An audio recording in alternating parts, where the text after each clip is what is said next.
Hi guys, today I'm going to present you my build for Ashnod the Uncaring, a whopping 5 Grixis mana 1/4 human artificer with death touch that reads: whenever you activate an ability or an artifact or a creature that isn't a mana ability, if one or more permanents was sacrificed to activate it, you may copy that ability.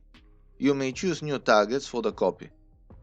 As per tradition, let's begin with some ruling stamp to better understand what an activated ability is and what abilities can be copied with Ashnod. Rule 602.1 states, activated abilities have a cost and an effect. They are written as cost, effect, activation instructions if any. And Rule 602.1a states, the activation cost is everything before the colon. An ability's activation cost must be paid by the player who is activating it. This is important because there are many effects that relate to stuff being sacrificed. However, Ashnod only cares about the ones who need to sacrifice in their cost. Let us look at this example of Goblin Welder and Scrap Welder.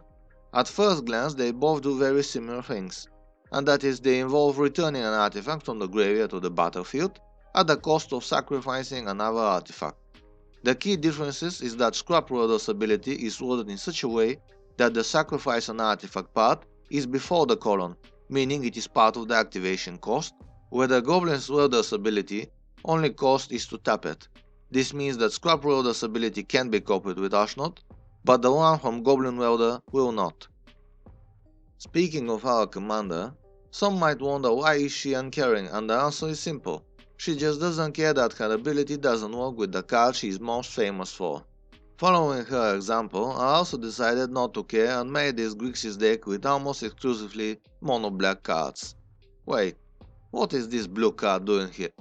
Oh. Better call your local news station because we got breaking news. Blue is now officially a ramp color. That's right, this old and dare I say criminally neglected card is just made for Ashnod. Let's read the ability. Pay 2 and a blue, tap, discard a card, and sacrifice a land.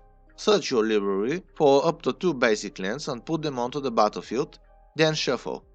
The magic word here is that this is an activated ability of a creature, which sacrifices a permanent in order to activate, which in turn means Ashnod will copy this ability and get us 4 untapped basics. I wonder what other cool stuff we can do in this Grixis color deck, so how about we find out. As expected, the deck has a strong sacrifice theme, with a total of 34 cards, both creatures and artifacts, whose ability can be doubled with Ashnod to maximize her value. I decided to further separate these so-called sacrifices into thematic packages. First off is the Necromancer package, which features Apprentice Necromancer, Doom Necromancer, Hell's Caretaker, Obsessive Stitcher, Bonecaller Cleric, and Whisper Blood Liturgist, which can recur threats from the graveyard. I would also like to point out a cool interaction. Normally, when you sacrifice a creature with this ability, since targets are chosen before paying costs, you can't use it to return itself to the battlefield. But if this ability is copied, for example with our commander, the sacrificed creature is already in the yard and can be chosen as a legal target. This means that if we have Ashnod, we can both resurrect the threat and return our Necromancer to the field to be ready to die and recur another creature again and again. No rest for the wicked. The next subgroup is removal. Those include Executioner's Capsule, Gazer's Assassin and Stronghold Assassin, which can destroy any non-black creature, Universal Solvent, oh yes, an Unstable Obelisk, which can destroy any permanent, and Fulminator Mage, which is only limited to non-basic lands, but felt like a nice inclusion since targets, for his ability, are usually abundant in a game of Commander. Eradicator Valkyrie and Priest of the Forgotten Gods both have activated abilities that require us to sacrifice a creature, and in turn force our opponents to do the same. It is worth noting that the Priest ability adds mana, and one might think it is a mana ability, but it also has targets, which disqualifies it, so Ashnod will copy it as any other mentioned so far.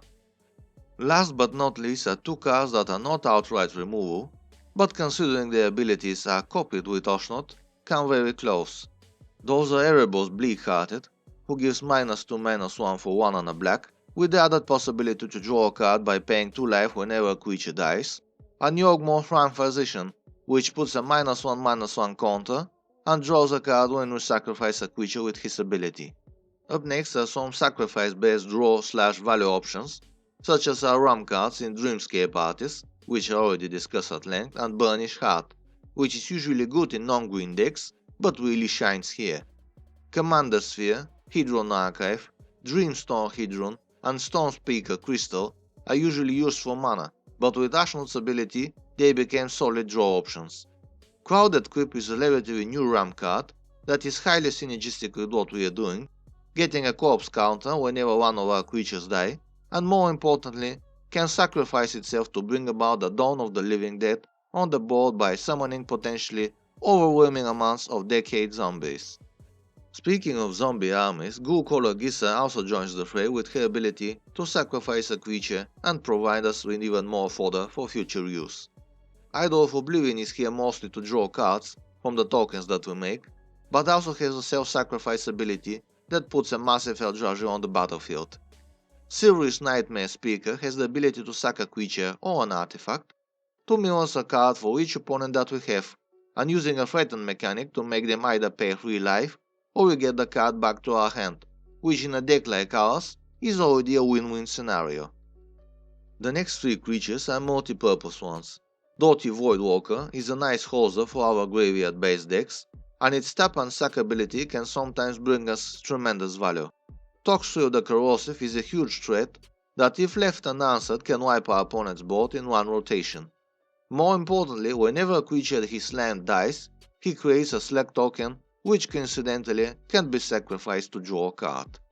Razakir the Foul-Blooded is also here, serving as another massive threat that we can use to pay 2 life and sacrifice a creature to tutor for any card. Up next are 4 cards whose sacrifice ability can drain our opponents for massive amounts of life and usually give it to us.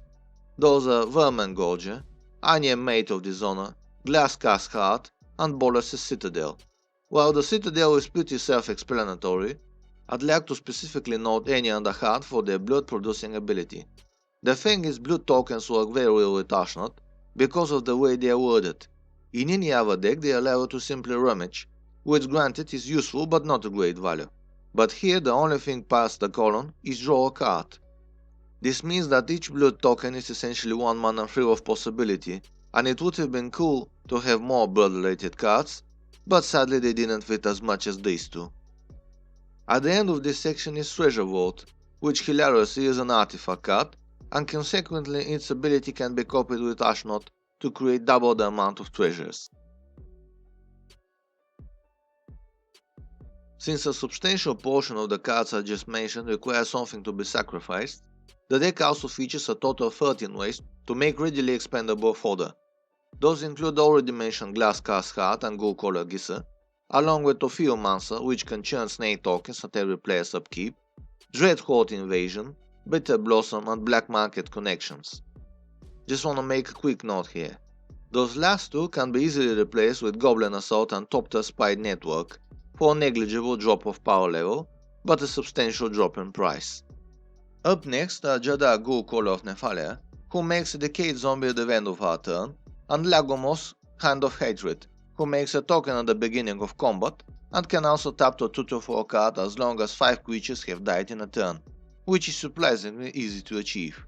And what better way to achieve this condition than summoning Ormandal Profane Prince in the middle of Westvale Abbey. Speaking of lands, Field of the Dead felt like a natural thematic inclusion in the deck, and Carekeep can also pump adorable kobolds. Just look at it with its tiny sword and 0 attack power. The last 2 cards are multi-purpose fodder producers, in Liliana Dreadhorde General, which not only makes zombie tokens but also draws cards whenever our creatures die and can also be used as removal to force everyone to sacrifice 2 creatures, and Bladewick Deathless Tyrant, who is both a huge threat and solid zombie producer whenever he connects with a player on Planeswalker. Usually sacrifice abilities provide enough value by themselves, and as we discussed, Ashnod can easily double that. But what if we could milk even more value out of our cards? The already mentioned Liliana Dreadhorde General and Erebos Bleak-Hearted are here to trigger their draw effect, while Sir Conrad the Grim, Agent of the Iron Throne, Blood Artist, Zuleport Cutthroat, and Bastion of Remembrance keep opponents' life totals low and within reach, while padding our own.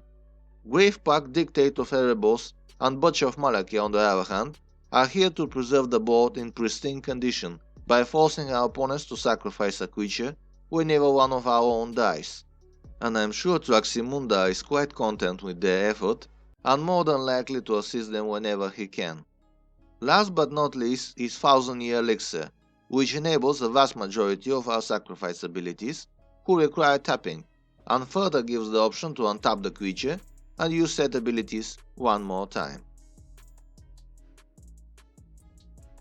I've already mentioned most of the threats, so I'll just leave them here as background and focus on the other three, which are Massacre Worm, which is a mini board wipe and also pings our opponents whenever their creatures die, usually by us using forced sacrifice, Kukusho the Evening Star, who we can recur with relative ease, and of course Gary, because no mono black deck is complete without him.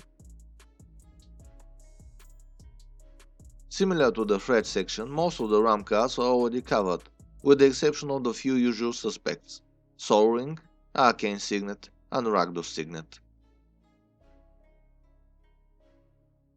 The second to last category includes cards that are too few to be included by themselves, but nonetheless are very important to the deck.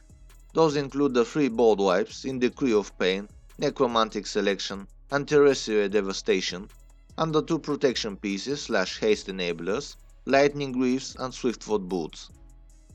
Lithoform Engine and Strionic Resonator are 2 artifacts that serve as value options that can copy Ashnod's ability, thus tripling her value. Last but not least are the 3 tutors: Lagomos, Hand of Hatred, Razakir the Foul-Blooded, and Buried Alive, which can put 3 of our threatening creatures directly into the yard and ready to be recurred.